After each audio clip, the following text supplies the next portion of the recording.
సత్యసాయి జిల్లా కొత్త చెరువు మండలంలోని గురువారం సత్యసాయి వాటర్ సప్లై కార్మికులు జలదీక్ష చేపట్టారు. ఈ సందర్భంగా వారు మాట్లాడుతూ శ్రీ సత్యసాయి వాటర్ ప్రాజెక్టు పథకంలో పనిచేస్తున్న కార్మికులకు గత 7 నెలలుగా జీతాలు రాకపోవడంతో వివిధ రకాల నిరసనలు చేపట్టారు. ప్రభుత్వం జీతాలు ఇవ్వలేదని, తమ పరిస్థితి ఎలా ఉంటుందో ప్రభుత్వం గుర్తించాలన్నారు. ప్రజల దహర్తి తీరుస్తున్న భగవాన్ సత్యసాయి బాబా పేరు మీద గల సత్యసాయి వాటర్ ప్లాంట్ ప్రాజెక్టులో పనిచేస్తున్న కార్మికుల పట్ల ప్రభుత్వాలు నిర్లక్ష్య వైఖరి వీడాలన్నారు. గత 7 నెలలుగా జీతాలు రాకపోవడంతో తాము ఎలా బ్రతకాలన్నారు.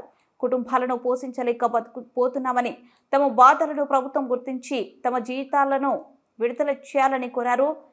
ఈ కార్యక్రమంలో సత్యసాయి వాటర్ సప్లై ప్రాజెక్టు కార్మికులు పాల్గొన్నారు.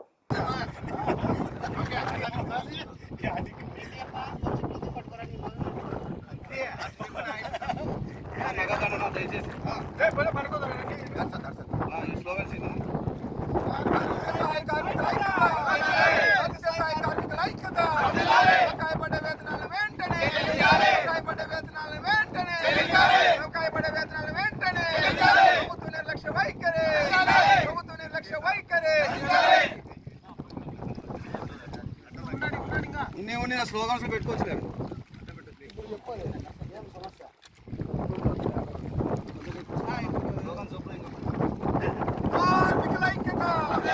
సత్యసాయి కార్మికుల ఐక్యత, సత్యసాయి కార్మికుల ఐక్యత. బకాయిపడ్డ వేతనాల వెంటనే, బకాయిపడ్డ వేతనాల వెంటనే, సీక్యూ రిపోర్ట్ వెంటనే, సీక్యూ రిపోర్ట్ వెంటనే, సీక్యూ రిపోర్ట్ వెంటనే. ప్రజాప్రతినిధులారా కాపాడండి సత్యసాయి వాటర్ సప్లై స్కీమును, ప్రజాప్రతినిధులారా సత్యసాయి వాటర్ సప్లై స్కీమును కాపాడండి, ప్రజాప్రతినిధులారా సత్యసాయి స్కీమును కాపాడండి.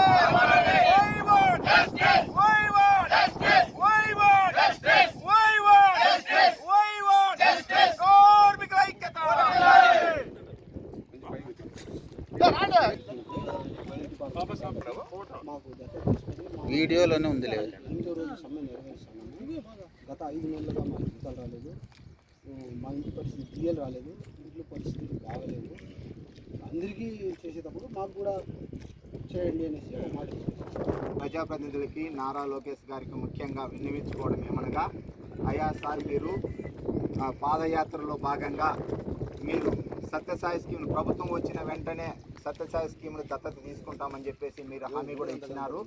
ఇప్పుడు ప్రభుత్వం కూడా వచ్చింది, 3 నెలలు జరుగుతూ ఉంది. మాకు 6 నెలల నుంచి జీతాలు లేవు, పిఎఫ్ కట్టడం లేదు, ఈఎస్ఐ కట్టడం లేదు. మా కుటుంబ పోషణ చాలా భారంగా ఉంది. ఇబ్బంది పరిస్థితుల్లో ఎవరికి చెప్పుకోలేని పరిస్థితుల్లో ఉన్నాం. అధికారులకు అంతా విన్నవించుకున్నాం, ప్రజాప్రతినిధులకు అందరికీ విన్నవించుకున్నాం. ఎవరు కూడా మాకు స్పందన ఇవ్వలేదు. అయ్యా మీరే మాకు దిక్కు, ఎందుకంటే మీరు హామీ ఇచ్చినారు, మీరు ఈ మాట ఇస్తే నెరవేరుస్తారని, మాట తప్పని వారని కూడా మాకు చాలా మంది కూడా చెప్పినారు. కాబట్టి మీరు దీన్ని దృష్టిలో పెట్టుకొని సత్యసాయి వాటర్ సప్లై స్కీమ్ని దత్తత తీసుకొని మరి కార్మికుల్ని సత్యసాయి స్కీమ్ని కాపాడవలసిందిగా కోరుతున్నాం.